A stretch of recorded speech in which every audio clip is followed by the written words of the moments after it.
This is Monkey World in Dorset, the largest ape and monkey rescue centre on the planet.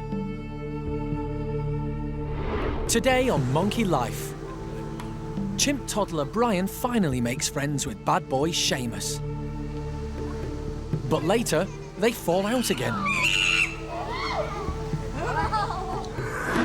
And it's moving day for the Gibbons as the park arranges an ape wife swap.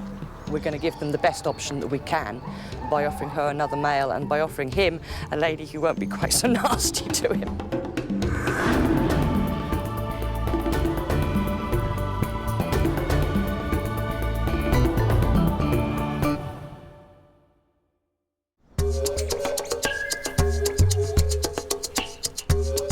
Monkey World is home to the largest collection of golden-cheeked gibbons outside Asia. They're an endangered species, so breeding them in captivity is vitally important. In an effort to get the gibbons to mate, the park has decided to change some of their domestic arrangements. That's going to mean moving some gibbons, and here's how they're going to do it. Now pay attention. Raphael's moving in with Alex, and Jake's going over to Zoe. Because of this, they've got to shift Pungyo, Peanut and Tian to a new enclosure. In the wild, gibbons swing at speeds of up to 35 miles an hour. It's never easy moving one gibbon, never mind 7. Bit of a big day with the gibbon section today. We're doing a bit of a swap round, so a lot going on. A lot of timings to be calculated and animals to be moved, and all got to be done in the right order. So it's, hopefully, fingers crossed, it'll all go really smoothly. First up, it's Raphael and Zoe. They've lived together for some time, but their relationship is just not going anywhere. Gibbons do pair for life, but we have to remember that our gibbons have had very unnatural, disturbed backgrounds. We don't know why Zoe has lived with Raphael for 2 years and suddenly rejected him. But it was a very energetic and violent rejection. She did not want him at all. And if we were to keep them together, we would have had very badly injured gibbons. So we're going to give them the best option that we can by offering her another male and by offering him a lady who won't be quite so nasty to him. And it just so happens that Jake and Alex haven't been getting along too well either. Jake and Alex don't so much have issues, but they're not a great pair. Alex is a little bit dogged by Jake, to be honest with you. He's a little bit like a love-sick puppy following around, and I think she quite likes some space. I actually think that Raphael might be a slightly better match. He's got a slightly more playful side to him, and Alex does like a little bit of a game. So hopefully that'll bring out her playful nature too. So the park has come up with a practical solution, a wife swap. We're trying to do it as much as possible without any sedation, which can be tricky. Obviously, trying to get a gibbon to walk into a box when he doesn't know what's happening to him is a little bit much to ask, but so far it's going really well. It's plan, absolute perfect. We couldn't have asked for any better. Raphael gets this complex moving day off to a flying start by just walking into his transport crate. But will all the movers prove to be as accommodating? Open. Open that. Are you ready? Worldwide, all 9 species of gibbons are being forced to the brink of extinction.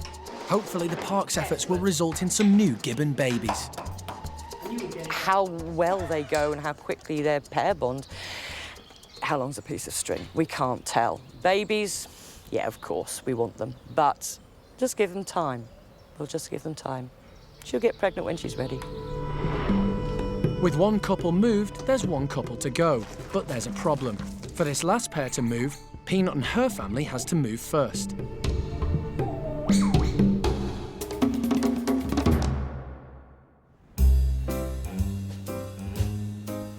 Over in the orangutan nursery, Aris is being trained to be as relaxed around transport boxes as Gibbon Raphael. It'll be less stressful for him if he learns to walk into his travel box by himself without the need for anaesthetic. Aris! Great! While one keeper tempts Aris into the box with treats, a second stays by the sliding door. I'm going to be on the slide, obviously, so he's got to be used that someone's always going to be on the slide because eventually we will shut it. And Kate's just going to encourage him in with nice little treats, really, just to encourage him in, make it really, really exciting place to be in that box. Good boy, Aris. He's coming out in and out of the box quite happily, but we're now starting to work on duration. Good boy. So once he's been in there for a longer period of time, I'll click him for that and then give him a reward. At 4 years old, Aris is outgrowing the nursery, and the team are preparing him for a move to the larger enclosure. Aris can be a little bit boisterous with the youngsters sometimes, and he's, you know, he's growing up a little bit now, he's getting a bit older, so maybe it's time to be with the older guys.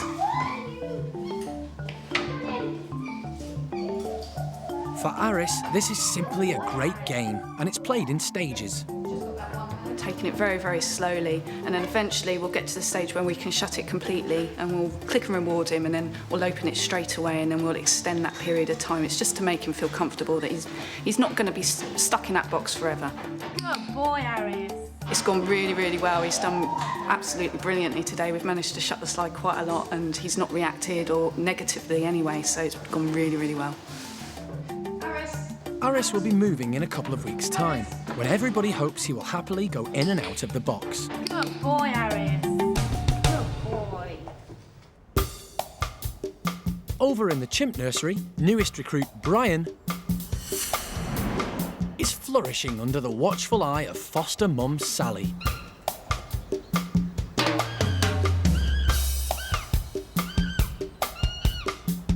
And he seems to have found a new way of getting around the enclosure.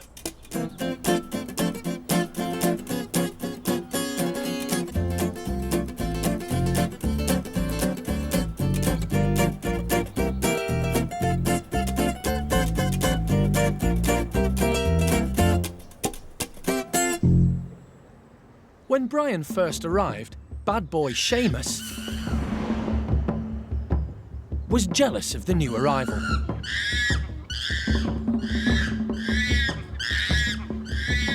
And foster mum Sally often had to intervene.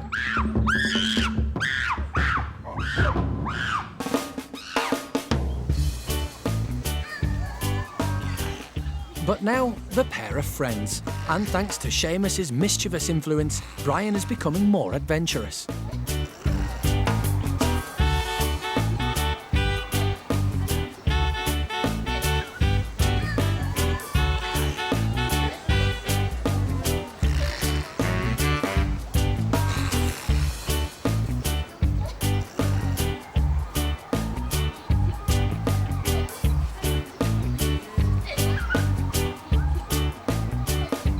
Just like humans, chimpanzee toddlers develop and grow stronger by playing and exploring, and Seamus is helping Bryan do just that.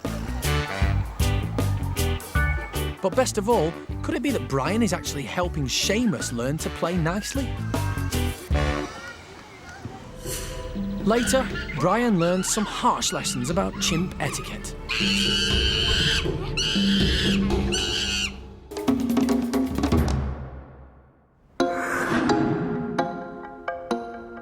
Back with the Gibbon wife swap, Raphael's moving in with Alex, and Jake's joining Zoe. But their new home is currently occupied by Peanut and her family, so there are yet more Gibbons to move. We're going to bring Peanut, Pungyo and Tien down here to the bottom Gibbon house, where they will live as a family unit. They're growing in every way, numbers as well as size. Tien's growing up hugely now, and he's going to have this amazing space out here with trees and everything to run about in. So we're hoping that the family will live down here quite happily, and we'll sort everybody else out with their new accommodation too. Raphael's move was textbook, but Peanut hasn't been trained to walk into a transport crate. Peanut's baby Tien is only a year old, and it's still natural for him to cling to his mum. To reduce his stress, they will move together, but Peanut is going to have to be sedated. Sedation can be dangerous. Anaesthetic, any anaesthetic, is a worry and a risk. So if we can avoid it, we avoid it. But if we can't, we have to go for it. For the animal manager Jeremy, it's not going to be easy. He needs to wait until Tian moves a safe distance away from his mum. I'm not going to try and dart Mum when she's holding a baby. So, you know, there's lots of this. They will be difficult. Gibbons are always a nightmare. Meanwhile, the park's vet Femke prepares the dart. They're quite difficult to dart. They move around a lot, and then the moment you hold your breath, they just move up and you just miss.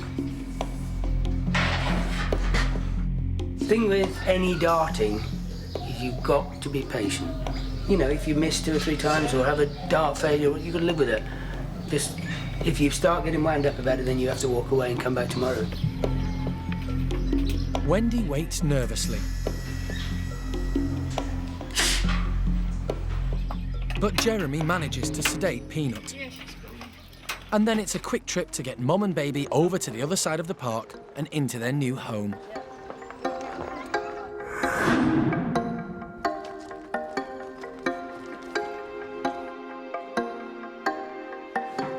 Peanut is gently placed into the bedroom, with Tien firmly attached. The team now has to wait for her to come round from her anaesthetic.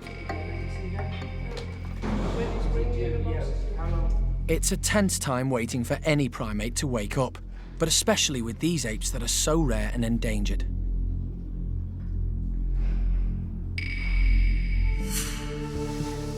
Coming up, Jake is proof that no 2 gibbons ever get in a box the same way. Jake, come here. No. And toddler Bryan gets a lesson in chimp manners.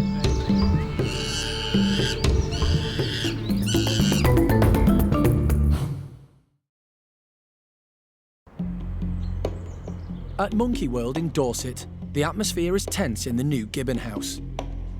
Golden-cheeked gibbons are an endangered primate species. The staff are waiting anxiously for Peanut to come round from her anaesthetic.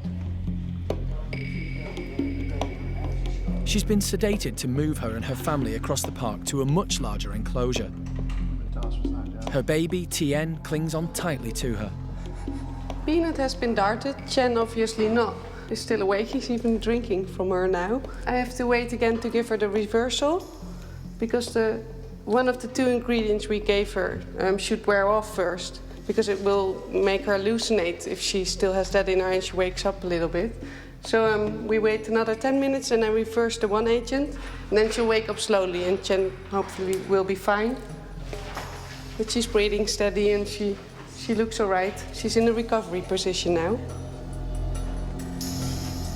Satisfied that enough time has passed, Femke can give Peanut the anaesthetic reversal injection.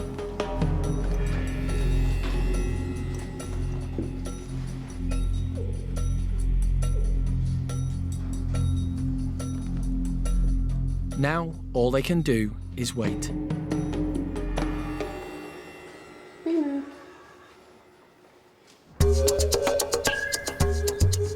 Three gibbons down, 3 to go.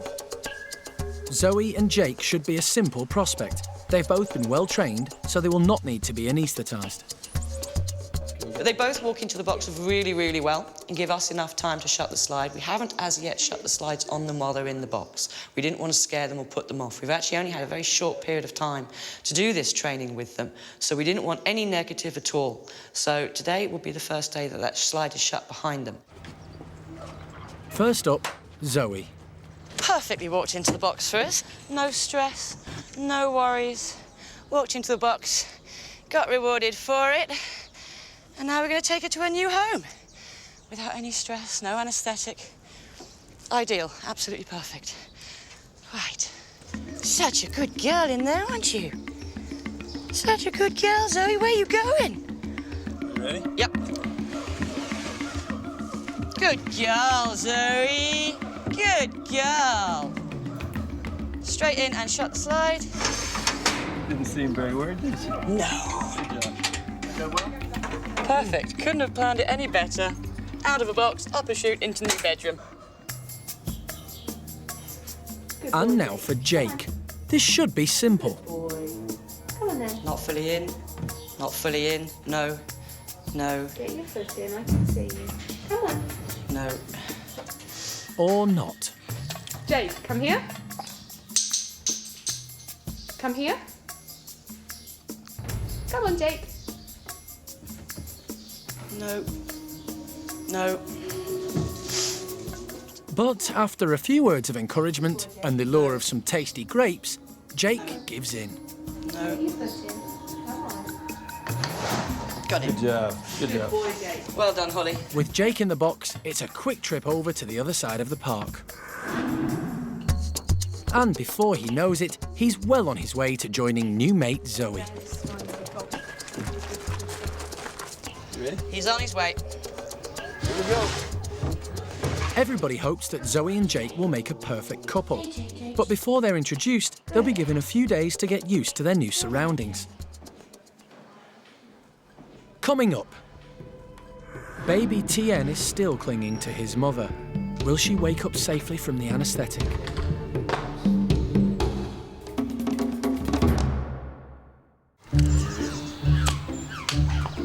This afternoon, the Chimp nursery have been given one of their favourite treats. Fruit-flavoured ice lollies. And they're about to test the newfound friendship between Bryan and Seamus. Some of the ices have been placed in the pond, so the chimps have to work harder at getting them. But they don't like water. This is no problem for clever Seamus.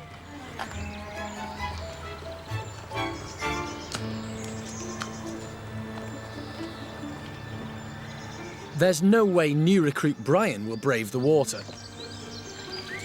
But Sally is willing to chance a wet leg in order to get hold of one.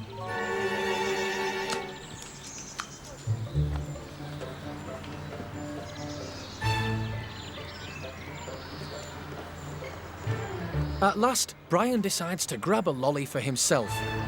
They've all gone. Upset, he heads over to Sally.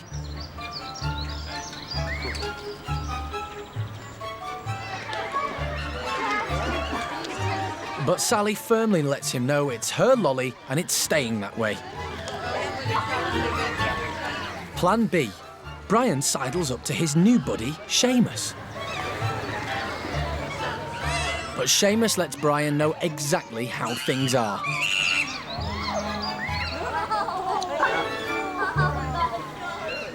Chimps can be extremely persistent. It's time for Plan C. Lulu. No chance. And her nip comes as a nasty shock. For the youngsters, the nursery is usually all about playtime, but it also helps develop social skills. And it seems Bryan hasn't quite got the idea that you don't take things that don't belong to you. But finally, Sally shows the soft side he was hoping for. Now she's on her second ice lolly, she doesn't mind sharing a bit with Bryan. Unlike Seamus, who's not about to share his monster stash with anybody.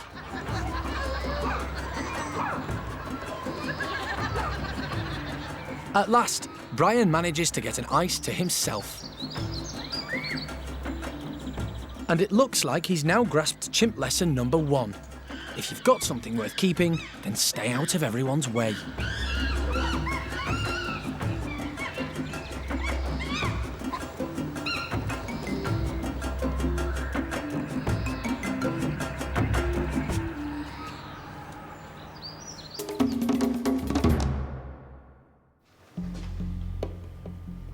Back with golden-cheeked Gibbon Peanut, her anaesthetic reversal injection should be working. Peanut. How long since she's had the reversal? 4 minutes. At last, Peanut starts to come round. Hello, sweetie. Good morning. Hey, Peanutter. Not the horrid people around. Come and say hello to me. You've still got Tien. Yes, And Wendy is relieved. Come on, sweetheart. Come on. Every time you put an animal under sedation, they need to be able to hear their keepers or someone they trust, their voice. Just like you would come down for an anaesthetic, you want to hear a voice telling you everything's all right and everything's fine and you've done well and you're still there, and you want to be able to recognise that voice. So I'm a known factor. I'm not like Jeremy or the vet who does the darting. I'm not the nasty one, as it were. I'm the good guy, or at least I'm supposed to be the good guy. So hopefully she'll forgive me. Hello, sweet pea. You gonna come and say hello? Come and say hello. Too scary. Tien's happy because Mum's sitting up. I just wanted to come over to me just to say hello. There's my sweetheart. Oh, you are still very wobbly, aren't you? Still very wobbly. Hello, darling. Hello, sweetheart. Now Mum and Baby are safely settled in, it's time for Dad, Peng Yo, to rejoin his family.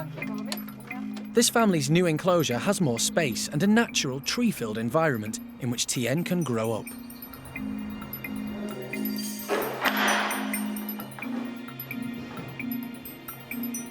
Peng Yo is straight out of his travel box as if nothing has happened and is soon exploring the new space. The family are back together and I couldn't be more delighted, to be honest with you. Peng Yo doesn't like being away from Peanut. Peanut doesn't like being away from Peng Yo. Baby's all sorted out. Tien's got Mum and Dad back again. I'm happy. They're happy. Relax. Really good to see them back together. Next time, join us for a Monkey Life special. It's been 5 years in the planning and an exciting new project for park director Alison. Monkey World's first foreign sanctuary for endangered primates is finally a reality as the team breaks ground on their Gibbon Rescue Centre in Vietnam. Perhaps this is something that actually we could do, that Monkey World and the Vietnamese government could grab hold of and actually do something significant for an endangered species before it faces extinction. We track through dense jungle trying to find wild golden-cheeked gibbons. But will the team see more than just a glimpse of these elusive creatures? And from gibbons in the wild to those at Monkey World, Peanut and her family experience life in the treetops for the very first time in their new home.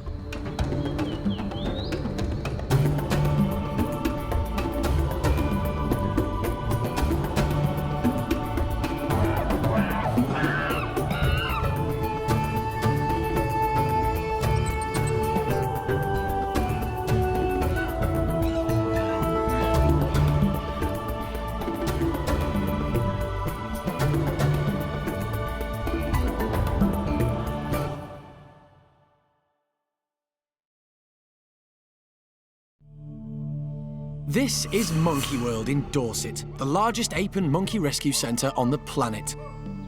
Today's programme is a Monkey Life special. In Vietnam.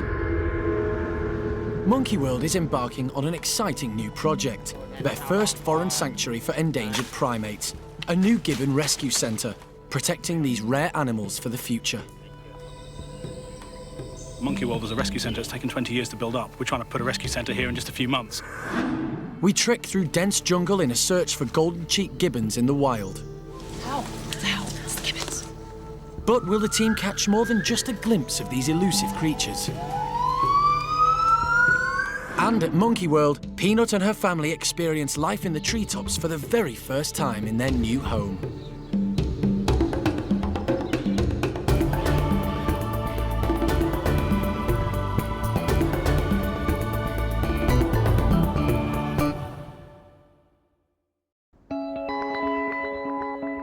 In the past 20 years, Monkey World has rescued and rehabilitated 185 apes and monkeys from all corners of the globe.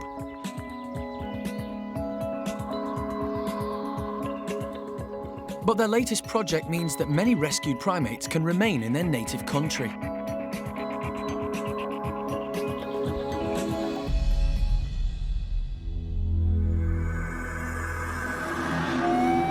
"6,000 miles away in Vietnam. The Monkey World team is breaking ground on their biggest international project to date. A rescue centre for golden-cheeked gibbons.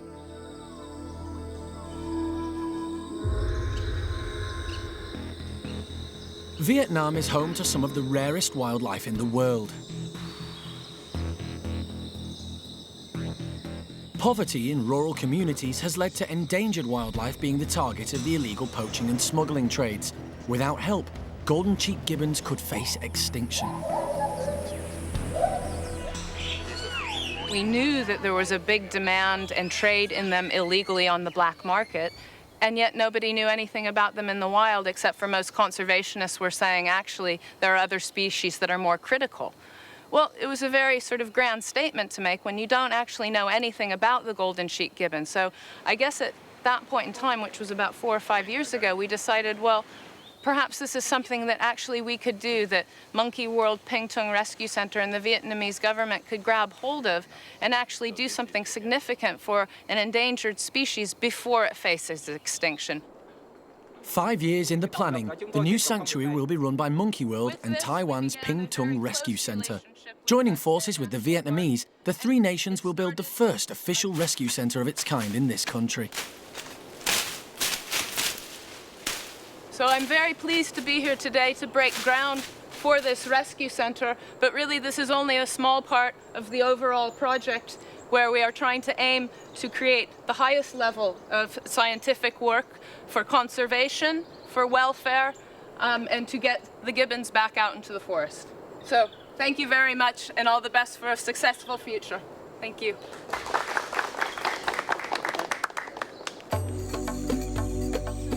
The centre will be built in Vietnam's largest and most diverse conservation zone, Cat Tien National Park. Covering almost 80,000 hectares, Cat Tien has been called the Amazon of Asia. At the entrance to the park is Tien Island, which will house the rescue centre. Much bigger area than we had ever dreamed of or even considered, and that's how the whole process got started. We came across to the island and did an initial survey and scout through, and it was perfect. There are primary trees growing here. It's mostly secondary forest, but it's just beautiful. It's an island, it's isolated, yet it's right alongside of the national park, so very easy to bring utilities and labor in to look after a rescue center. And with careful design and management, it wouldn't have to have a big impact upon the island. And it was all agreed. Everybody was unanimous, including the government. Everybody was very happy for an endangered primate rescue center to be set up on Tien Island at Cat Tien National Park. Monkey World's operations director, Jez Hermer, has joined Alison in Vietnam, and they're surveying the site. Just simply amazing. In 24 hours, our road has been cleared effectively, and it's all been done by hand. So they've just thrown manpower at this and done the deed, which is really nice to see. Actually, is looking around, they've left quite a few of the big trees that might have sort of encroached upon what is going to be our central road. So they are being quite sensitive to what's out here and not just mowing everything down. And now we can get a better look heading into the middle of the island and where the primate center is going to be. The rescue centre will be home to 20 gibbons at a time. They will be rehabilitated and, where possible, returned to the wild, making way for more gibbons that need help. It'll be a continuous process. We've got to start recruiting staff, training staff, we've got to start getting equipment in and just preparing the whole thing, ready for the first animals to move in here sometime next year. If you think about Monkey World as a rescue centre, it's taken 20 years to build up. We're trying to put a rescue centre here in just a few months. There's a whole raft of stuff that's got to be organised, and so it's going to take quite a bit of focus from us back in the UK to make sure this is on track. Later at Monkey World, one gibbon family gets to experience life as it should be, high up in the treetops.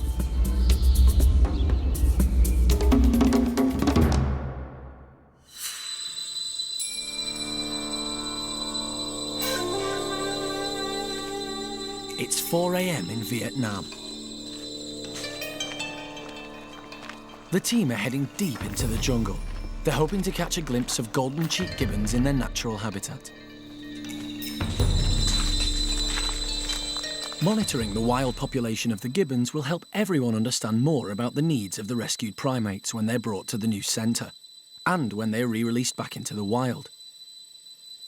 But in order to find the gibbons, they need to hear them call. It's a waiting game. They normally call an hour after dawn, so we've still got some time. But the thing is, you know that they're really close, you know they're within 500 metres of you. But without that trigger of a call, and they're so silent otherwise. Monkey world keeper Marina has been studying Cat Tienne's wild golden-cheeked gibbons for the last 4 years. The group she's hoping to show Alison is known as How Family. It's been about an hour since sunup. We haven't heard him. We heard a neighbouring group, but not this group. So I think we're going to head back towards the centre and we'll take it slowly and see if we can eventually catch up with How Family.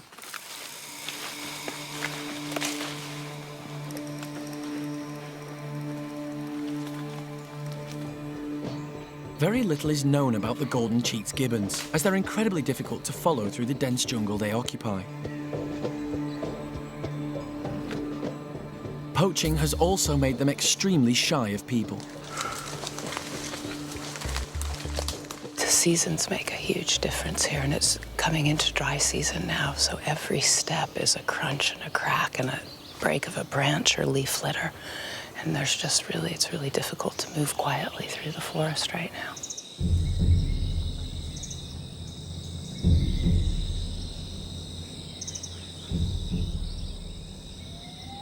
At last, the team hear familiar calls.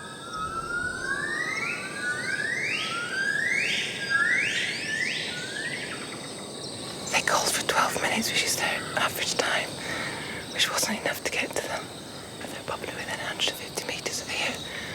Hopefully at a fruit tree. So just waiting for some kind of sign to find out exactly where they are. Marina has been living in Vietnam for the last 2.5 years. She's endured the jungle for up to 2 weeks at a time, and her findings are going to be crucial for the new rescue centre. Alison wants to ensure the environment and conditions they build at the centre are perfect for the rehabilitation of the rescued gibbons. Marina's just done an absolutely fantastic job for 2 years studying the ecology and biology of the golden-cheeked gibbons. Most people say, well, what does that really mean? The ecology means how does the animal impact and interact with its environment. So that basically covers everything about your life history. Marina's work in Cat Tienne National Park has been unparalleled. It will be probably the definitive work on golden-cheeked gibbons in the wild. Indeed, many people have failed where Marina has succeeded.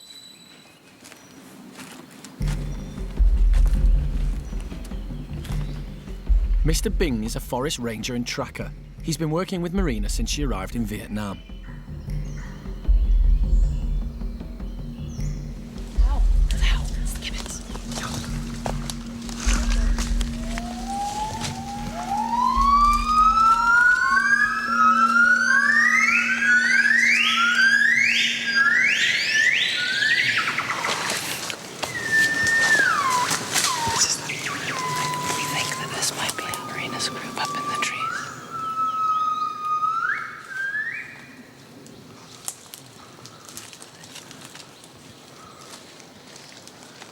Unfortunately, the gibbons are not Marina's study group. I'm gutted. Marina may be disappointed she didn't get to see her gibbons, but catching a glimpse of these shy creatures is fantastic for the team. It is really difficult. It's secondary forest, which means there's a lot of low-level shrubbery, so you can't go easily. Like in primary forest, the ground's all clear and you can just fly. And other gibbon species, some of them call for 40 minutes, for an hour and a half, and they call 2-3 times per day. But golden-cheeked gibbons here call within the hour after dawn, sometimes just like 4 minutes, on average 12. And if there's a young male in the group, that's when it can go longer, up to 40 minutes. And it's just once per day, that's it. The only other time you'll hear a peep out of them if there's a boundary battle or they're scared, and that's just females alarm calling. So they don't give you much chance to find them. Coming up, the team discover snares and traps. This is less than 72 hours, definitely. It's a chilling reminder that illegal poaching still exists in the national park. And, even worse, they see the full extent of the damage a snare can cause.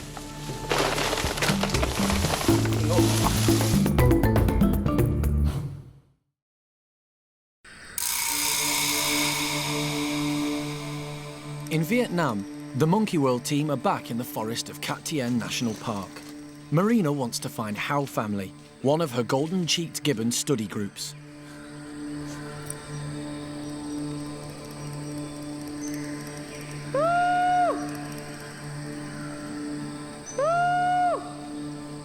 Before Marina's 4-year-long research into Cattien's golden-cheeked gibbons, very little was known about them.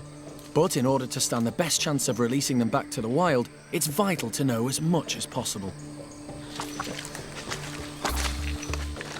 The team aren't having much luck. Spotting the reticent gibbons in this large forest is proving extremely difficult. But they do spot another rare primate.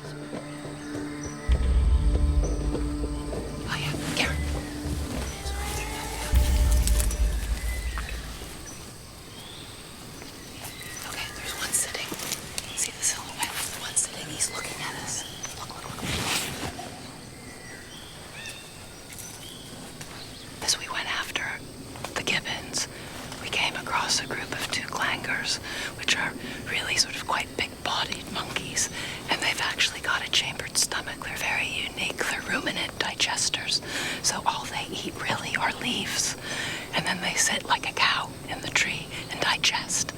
So it's actually a really good opportunity to try and see the dukes because they're pretty calm, and they'll just sit there digesting their breakfast and burping a lot and looking back at us.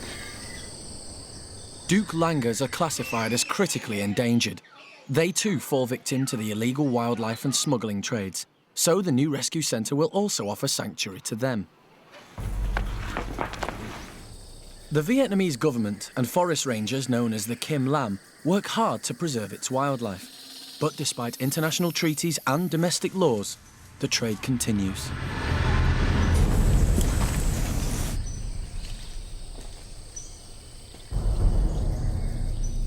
Further into their trek, the team finds snares and traps that have been laid just hours ago.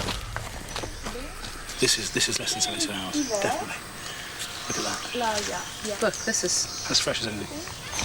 It's brand new. This is totally legal. There's Mr. Bing and his Kim Lam, his rangers, patrol the forest, trying to keep the people out. But it's quite a small area. There's a lot of poor people surrounding Cat Tien, and they just keep coming in.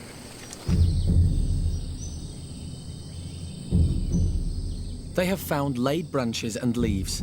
This is the snare line. The animal is forced to find an opening, which leads straight to the trap. So if you were an animal and you came along here, that's what's going to happen to you. And it cuts in, and you turn your leg off. But what generally happens is it doesn't kill them. So it will just leave them to sit there for days, weeks on end sometimes, just dying a slow lingering death, which is a great shame.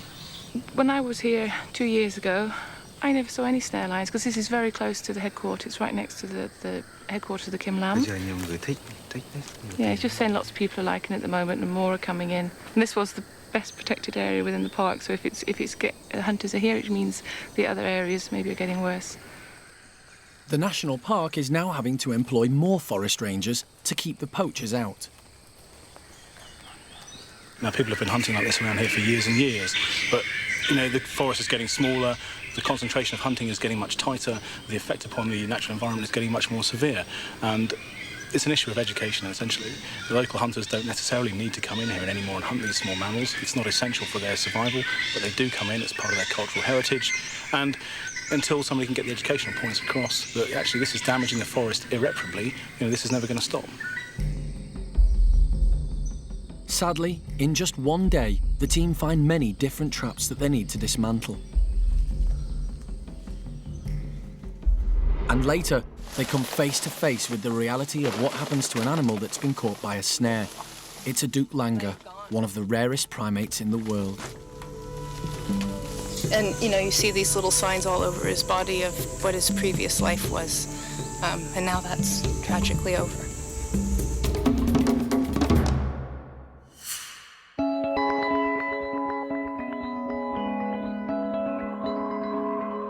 Over the last 7 years, Monkey World has rehabilitated 8 golden-cheeked gibbons at the park in England.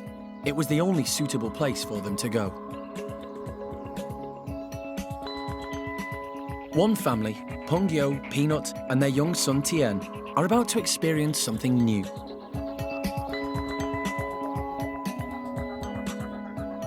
Attempting to make life as natural as possible for their resident gibbons, the team has created a new 2-acre enclosure, including a large wooded area. This will enable the gibbons to behave as they would in the wild. Dad Pungyo is first on the scene.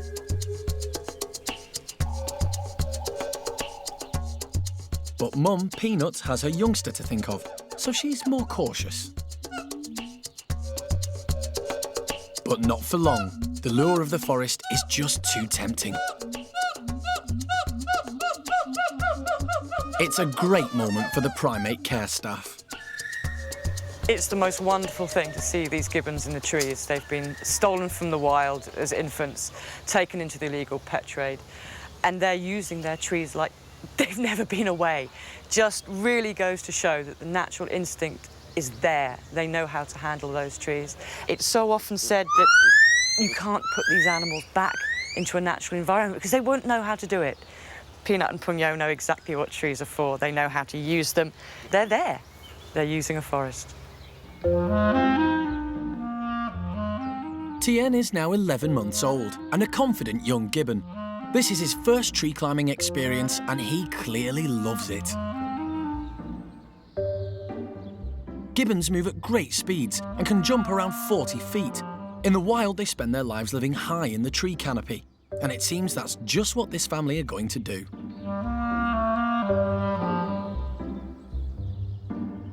Peanut and Pungyo were stolen from the forests of Vietnam. Their son, Tien, is actually named after Tien Island, and one day it's hoped they can return to where they belong.